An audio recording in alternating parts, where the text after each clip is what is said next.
ወመንፈስ ቅዱስ አሐዱ አምላክ አሜን። ይትባረክ እግዚአብሔር ዘአልዓላ ለጽዮን ኩሉ ዓለማት ካብ ዓለማት ኩሉ ካብ አድባራት ካብ ሃገራት በዛ ቦታ እዚኣ ዝመረፃ ዘኽበራ ዝቀደሳ ናይ ቦታትና አምላክ እግዚአብሔር ቅድሚ ኩሉ ልዕል ኩሉ ተኸበረን ተመስገነን ይኹን። ተኸበረን ተመስገነን ይኹን። ክቡራን ዘመርቲ ክቡራን አባላት ሰንበት ትምህርት ቤት ናይ ርእሰ አድባራት ወገዳማት ከምኡውን ካብ ኢትዮጵያ ካብ ምስራቅን ምዕራብን ሰሜን ደቡብ ካብ ኩሉ ጫፍ ዝመጻኹም ዘመርቲ ኣሕዋት አባላት ሰንበት ትምህርት ቤት አቦታት አዴታት ወጣት ኣሕዋት ኣሓት እግዚአብሔር ዝፈትወኩም ንእግዚአብሔር ትፈትዎ ብናይ ክርስቶስ ፍጹም ሰላምታ ከመይ ውዒልኩም ከመይ መጺኹም አሜን። ብዘይ ምንም ምክንያት ካብ ገዛና አላዒሉ ላብትናቱ ቸርነት ዝንገረሉ ናይ ድንግል ማርያም አማላጅነት ዝንገረሉ ቅዱስ ቦታ ናይ እግዚአብሔር ካሊነት ዝንገረሉ ፍሉይ ቦታ ዝሰባሰበና ናይ ቦታትና ፈጣሪ ናይ ኩላትና ፈጣሪ ስሙ ተኸበረን ተመስገነን ይኹን። ስሙ ተኸበረን ተመስገነን ይኹን። ናይ አደና ድንግል ማርያም በረከት ረድኤት ናይ መስቀሉ ሓይሊ ናይ መላእክቲ ተራዳኢነት ይፈለየና። ውእቱ የዓቢ እምኩሉ ግብሩ ካብ ፍጥረቱ ሁሉ ንሱ ይበልጽ። መጽሐፈ ሲራክ ነቢይ ሲራክ ተናገሮ ኣብ መጽሐፈ ሲራክ እንረኽቦ ምዕራፍ 43 ቁጥሪ 28 ካብ ፍጥረቱ ሁሉ ንሱ ይበልጽ። እስከበሉ ካብ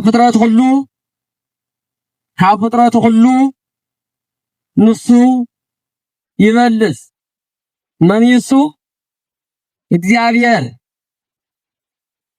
ዓለምዚ ካብ ዘይምንባር ላብ ምንባር ኣምፅኡ ዝፈጠረ እግዚአብሔር ይሞ ካብ ሁሉ ንሱ ይበልጽ ይብል። እዚ ቃል እዚ ነቢይ ሲራክ ተናገሮ ኃይለ ቃል እዩ። በዚ መሰረት ድማ ቅድሚ ሁሉ ልዕል ሁሉ ድሕሪ ሁሉ አድላይን ወሳን ገና ክንፈዞ ዝግበና ናይ እግዚአብሔር ፍቅሪ ፈሪሃ እግዚአብሔር ይሞ ብዝርስ እዚ እግዚአብሔር ለክመረናን ግሰጸናን እናተወድስ ፈቃድ ይኹን። ሚ መጠነ ንክላ ይኩቶቶ ንሕና ክንደዛ ክሊና ክነመስግኖ ንኽእል እግዚአብሔር ናይ ምምስጋን ዓቕሚ ኣለና ድዩ ይብል እሞ እስመ ውእቱ የዓቢ እምነ ኩሉ ግብሩ ካብ ፍጥረቱ ሁሉ ካብ ዝፈጠረ ሁሉ ንሱ ይበልጽ። ንሱ ይበልጽ መን? እግዚአብሔር። ወግሩም ውእቱ እግዚአብሔር ወፈድፋደ እበዩ ስርሑ ብጣዕሚ እዩ ዝገርም። ናይ እግዚአብሔር ስራሕ ብፍሉይ መልክዑ ካብ ፍጥረት ሁሉ ኣብዚ ዓለም እዚ ካብ ዘሎ ስራሕ ሁሉ ዝተፈለየ እዩ ይብል። ወፁ ኃይሉ ድማ እፁብ ድንቅ እዩ ክምርመር ኣይከኣልን ብናይ ደቂ ሰባት ህሊና ተመርሚሩ ክበፅሕ ዘይከኣል ረቂቅ እፁብ ድንቅ እዩ ይብል። ካብ ቁፅረ ብሉ ኣይኩቱ ወደ እግዚአብሔር ወአይይዎ በአምጣነ ተክሉ። መቼም እግዚአብሔር ከም እግዚአብሔርነቱ ከም ካህሊነቱ ከም ፈጣሪነቱ ልክ ናይ ምምስጋን እኮ ዓቕሚ እንተዘይሃሊና ብዓቕምና ግን ክነመስግን ከም ዘለና ይነግረና። በአምጣነ ተክሉ ብዝከኣለኩም ብዓቕምኹም ለእግዚአብሔር ፍርሕዎ፣ ብዓቕምኹም እግዚአብሔር ኣምልክዎ፣ ብዓቕምኹም ድማ ለእግዚአብሔር ኣመስግንዎ ይብል። ብሓቂ ለኹላትና ኣብዚ ሰብሲብና ዘሎ እግዚአብሔር እዩ። እዛ ቦታ እዚኣ ክትኸብር ቅድስቲ ክትኸውን ናይ ኩላትና መሰብሰቢ ክትኸውን ዝገበራ እግዚአብሔር እዩ። ቅድሚ ኩሉ ግን መን እዩ? እግዚአብሔር። ቅዱስ ያሬድ ነው ወዛ ቦታ እዚያ ሆይኑ ክዝምር ኮለና የመጀመሪያ ክዝምር ኮለት አይደለ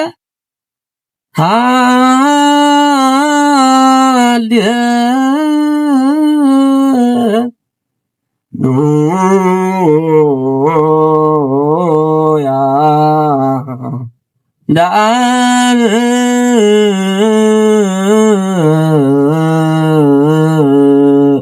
ሃሌሉያ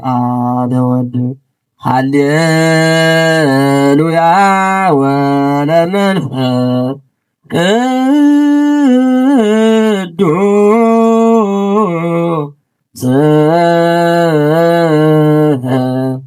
ቀዳሚሃ ለጽዮን ሰማየ ሳረረ ወበዳግም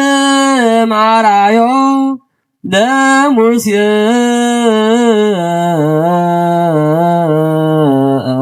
ለከመ ይገብር ግብራ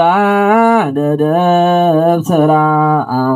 ሃሌሉያ ለአብ ሃሌሉያ ለወልድ ሃሌሉያ ለመንፈስ ቅዱስ ነአብ ምስጋና ይሁን ለወልድ ምስጋና ይሁን ለመንፈስ ቅዱስ ምስጋና ይሁን። ቅድሚ ጽዮን ብሰማይ ፈጠረ ይብል ቅድሚ ጽዮን ምፍጣሩ ሰማይ ፈጢሩ ኣብ መበልኻላይ ድማ ለሙሴ ናይ ታቦተ ጽዮን ድኳን ከመይ ገይሩ ክሰርሕ ከም ዘለዎ ናብ ሰማይ ብጸጋ ወሲዱ ኣርኢዎ ይብል ዘከመ ይገብር ግብራ ለደብተራ ወተናገሮ በአምደ ደመና ኣብ ደመና ኮይኑ ናይ ታቦተ ጽዮን ድኳን ናይ ታቦተ ጽዮን ምሕደሪ ከመይ ገይሩ ክስራሕ ከም ዘለዎ ቀዲሙ ለመነገርዎ ለሙሴ ማለት እዚ እውን ናይ ስራሕ ካብ ስርሑ ሁሉ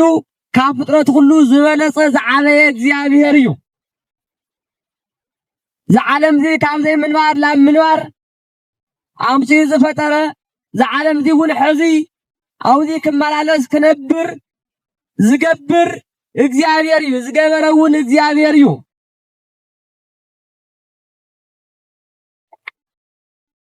ድሓር ከዓ ድሕሪ 7,000 ወይ ኣብ 8,000 ዝዓለም እዚ ክሓልፍ ዝገብር እግዚአብሔር እዩ። ቅድሚ ኩሉ ንኹላትና ኣውዚ ዝተሰበና እግዚአብሔር እዩ። ህዝበ ክርስቲያን ሕዚ ኣብ ኩላትና እግዚአብሔር እንታይ ዓይነት ቦታ ኣለዎ? እግዚአብሔር ኣብ ልብና ከመይ ቦታ ኣለዎ? ኣብ ኩላትና ፈትሽና እግዚአብሔር ኣባና ከመይ ቦታ ሂብናዮ ንኸውን? ኣብ ልብና ንኹላትና ዝፈጠረና ብመልክዑን ብናቱ ኣርኣያን ተፈጠርና ኩላትና ለእግዚአብሔር ምምስጋንን ምዝማርን እዩ። ፈጠረ ሰብአ ህየንቴከ ዘማሪ እማይ ወመሬት ካብ መሬትን ካብ ነፋስን ካብ ሓውን ካብ 4 ባህርያተ መሬት ባህርያተ ስጋ ካብ 3 ባህርያተ ነፍሲ ብናትካ ለውጢ ኢሉ ዲያብሎስ ክነግሮ ከሎ ሰብ ዘማሪ ፈጢሩ እዩ። መን? እግዚአብሔር። ንሕና ኩላትና ተፈጠርና ከም ተውዚ ተሰብሲና ናይ እግዚአብሔር ቃል ንሰምዕ ዘለና እንዝምር ዘለና ንዝማሬና ተፈጢርና። ቅድሚ ኩሉ ሰማይ ዝፈጠረ መሬት ዝፈጠረ እንሪኦ ዘለና ሰማይ ጠጠው ብዘይ ዓምዲ ኣብ ልዕለና ጠጠው ኢሉ ክነብር ዝገበረ እግዚአብሔር እዩ። እግዚአብሔር እዩ። ስለዚህ ድማ እግዚአብሔር እጹብ ድንቅ ይናበልኩም ኣመስግንዎ ብዝከኣለኩም ካብ ዓቕምኩም ዝለዓለ ኣመስግኑ ኣይበለን። ብዝከኣለኩም ንኩሉ ብዓቕሙ ብስርሑ ብዝከኣለ መጠን ለእግዚአብሔር ክዝምር ይግባእ። ህዝበ ክርስቲያን ቅድሚ ኩሉ ግን ዝበለጸ መን? እግዚአብሔር እዩ። እግዚአብሔር ክንሕዚ ዝግበአና እግዚአብሔር ዝሓዘ መከራ ካብ መከራ ይወፅን ይሓልፍን እዩ። ብመከራ ተስፋ ይቆርፅን። እግዚአብሔር ዝሓዘ መከራ ኣይፈርሕን። ህዝበ ክርስቲያን ቅድሚ ኩሉ ኣብ ልብና ክነብር ዝግባእ መን? እግዚአብሔር እዩ። ልዑል ኩሉ ዝበለጸ ካብ ኩሉ ዝበለጸ ኣቦታትና እውን እዚ ሒዞም እዮም። ብፍላይ ሕዚ እዚ ኩላትና ተሰብሲብናሉ ዘለና ቦታ ካብ መጀመርያ ቅድምና ተኸድና ሊቀ ነቢያት ሙሴ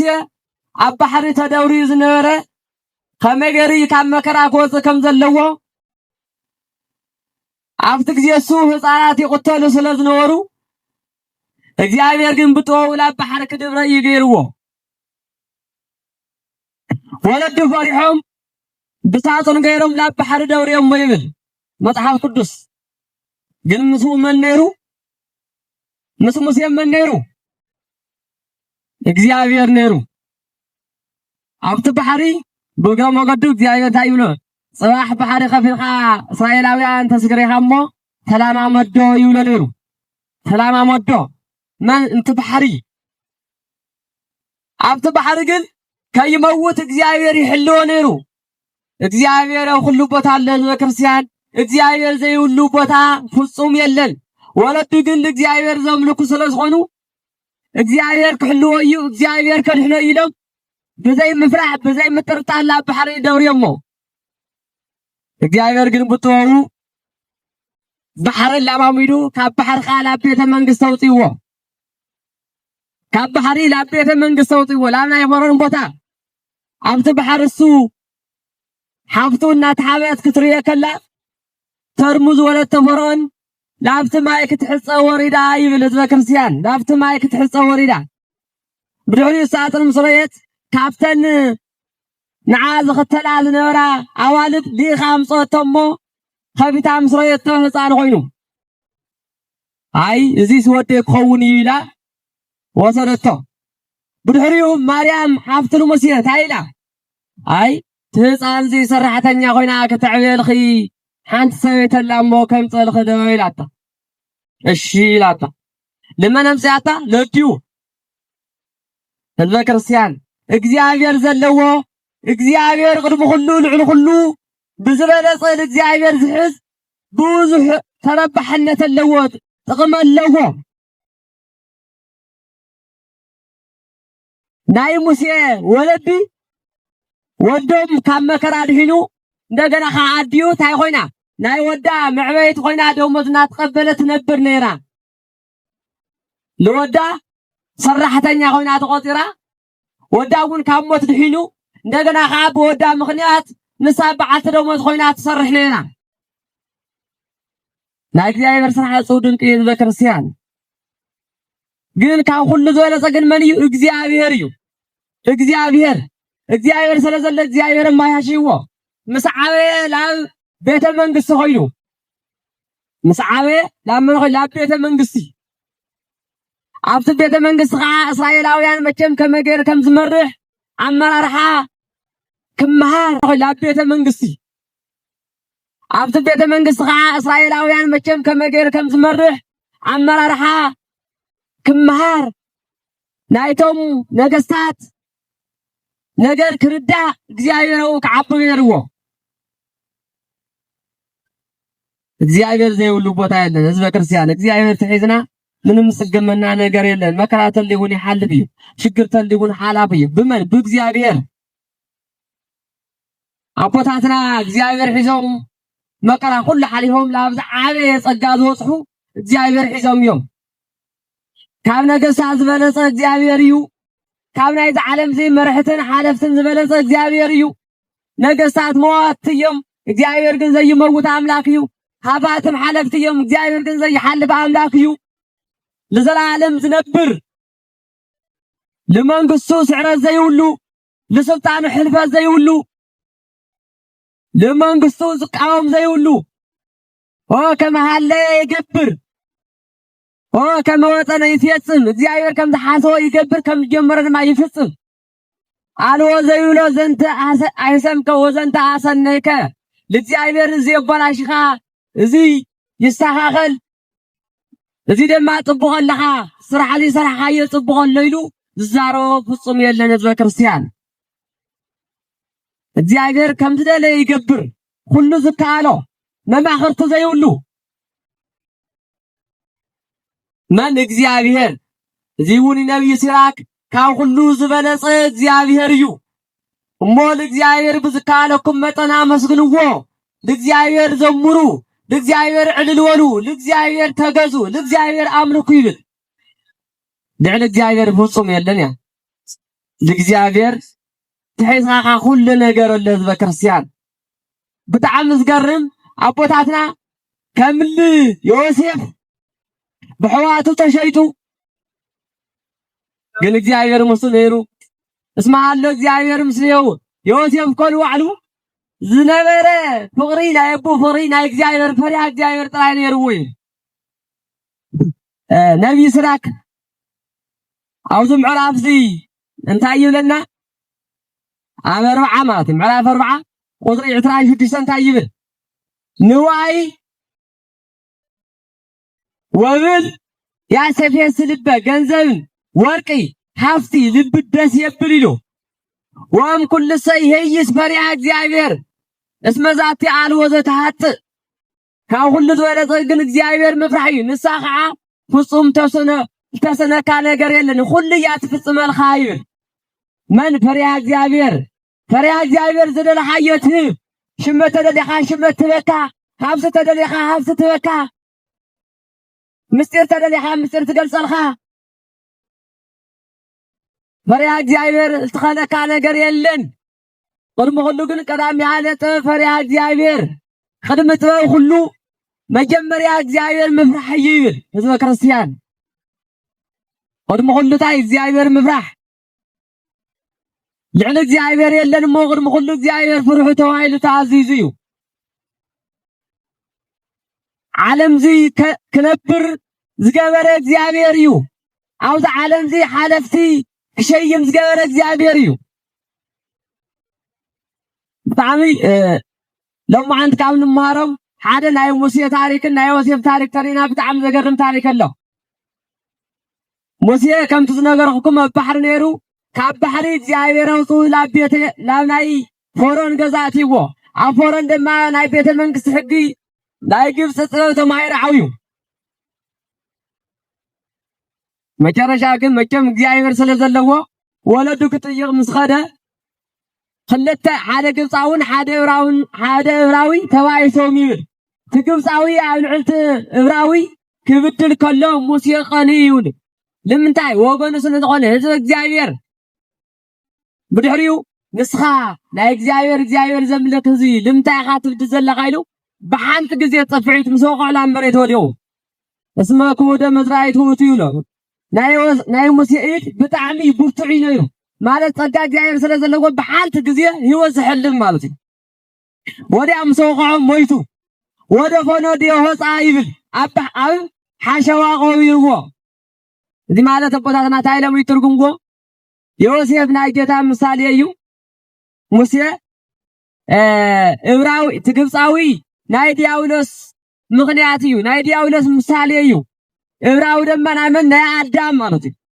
ዲያውሎስ ኣብ ልዕሊ አዳም ክብድል ከሎ እግዚአብሔር ሞጺ ደማ ለዲያውሎስ ቀቢሩ አዳም ነፃ ከም ዘውጾ ሙሴ ለትግብፃዊ ቀቲሉ ለዕብራዊ ታይገር ነፃ አውጪዎ ማለት እዩ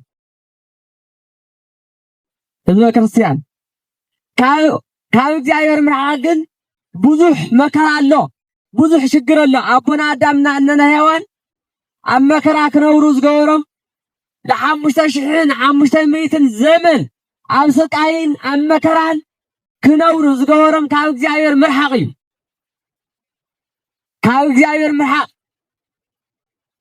ካብ እግዚአብሔር ብምርሓቆም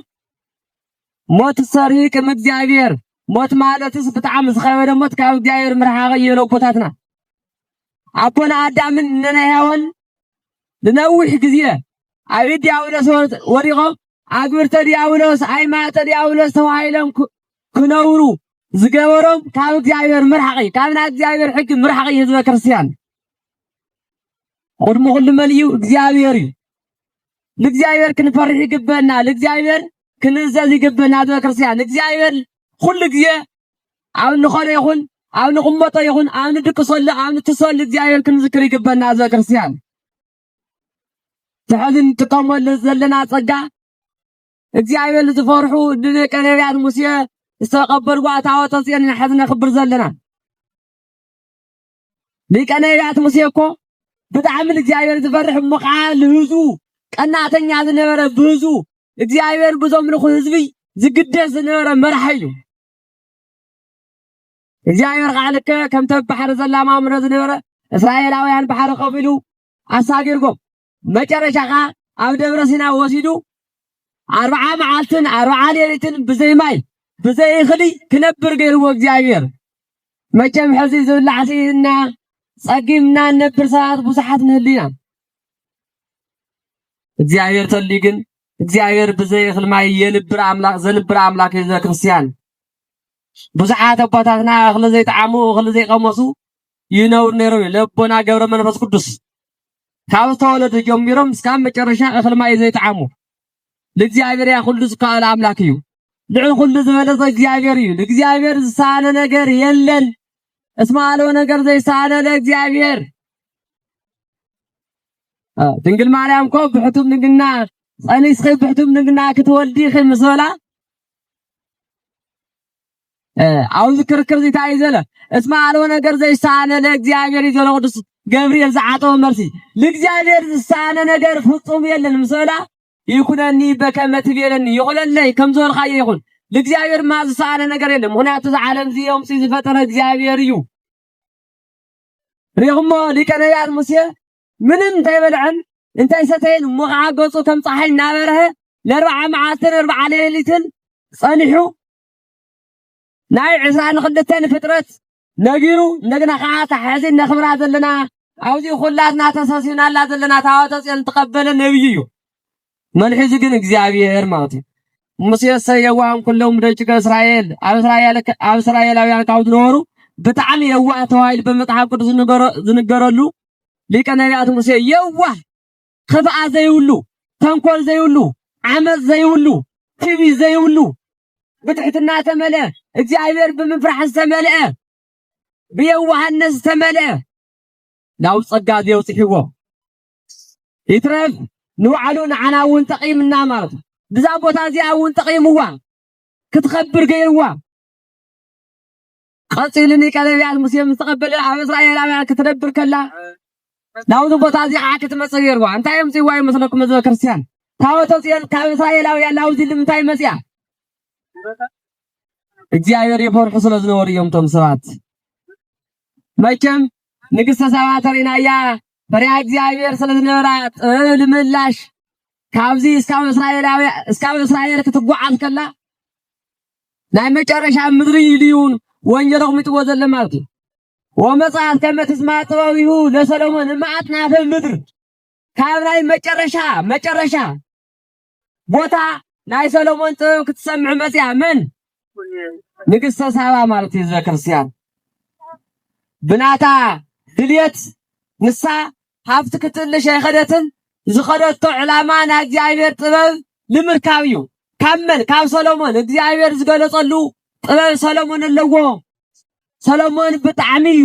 ጥበብ ዝነበረ ተዋሂሉ ይንገር ስለዝነበረ ክብዝነ ይሰምዖ ዘለኹ ብዓይነይ ኸይደ ክርየለን ኢላ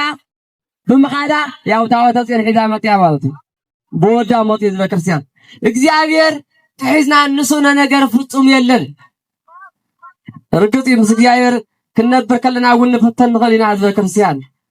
ኣብዚ ሕዚ ሰዓት መቸም ብዙሕ ነገር ሽግር ክህልወና ይኽእል እዩ ብዙሕ ሽግር ግን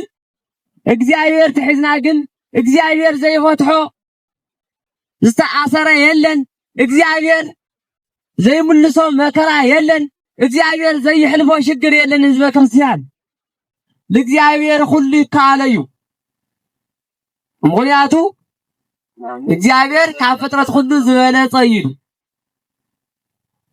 ካብ ፍጥረት ሁሉ ዝበለጸ እዩ ለፍጥረታት ዝፈጠረ እግዚአብሔር እዩ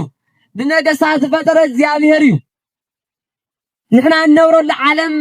ዝፈጠረ እግዚአብሔር እዩ ዝሕልፈውን እግዚአብሔር እዩ ህዝበ ክርስቲያን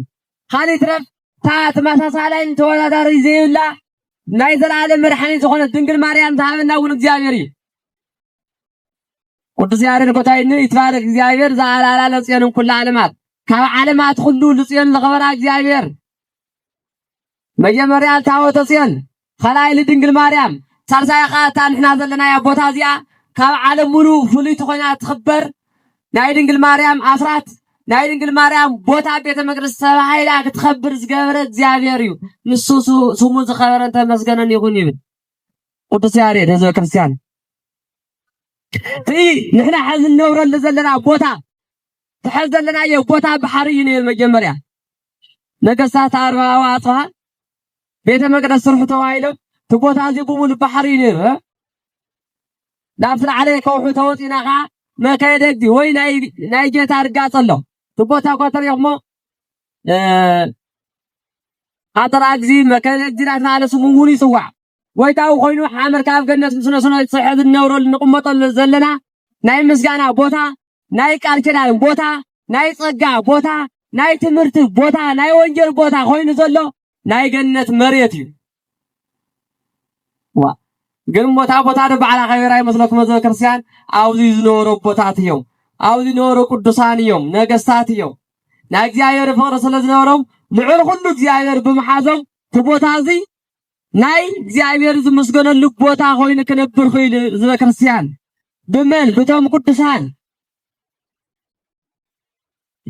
ቦታ ዝኸብር ብሰብ እዩ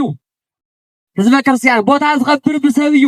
ትቦታ እዚ ኸዊር ዘሎ ቅዱስ ቦታ ኮይኑ ዘሎ በቶም አውዚ ዝነበሩ ወለደ ቦታትና እዩ ንሕና ኸታይ ኣሰር ንኽተለልና ብዝኾነ ሽግር ሞራና ክሰበር ይውል ህዝበ ክርስቲያን እግዚአብሔር ብገንዘብ ክንውጦ ይግበናን ፈጣሪና በመከራ ክንቆይሮ ይግበናል ዘይቅየር አምላክ ዘይልወጥ አምላክ ይዘለና ህዝበ ክርስቲያን ዘይስዓር አምላክ ለዘላለም መንግስቱ ዝነብር ናይዚ ዓለም ዚ ነገስታት ኩሎም ሓለፍቲ እዮም ዘይሓልፍ ግን እግዚአብሔር እዩ ህዝበ ክርስቲያን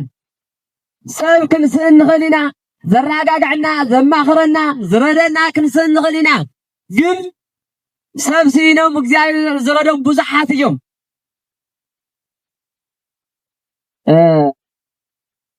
ዮሴፍ ኣብ መጽሓፍ ቅዱስ ካብ ንረኽቦ ካብ ወጣት ተባሂሉ ዝነገር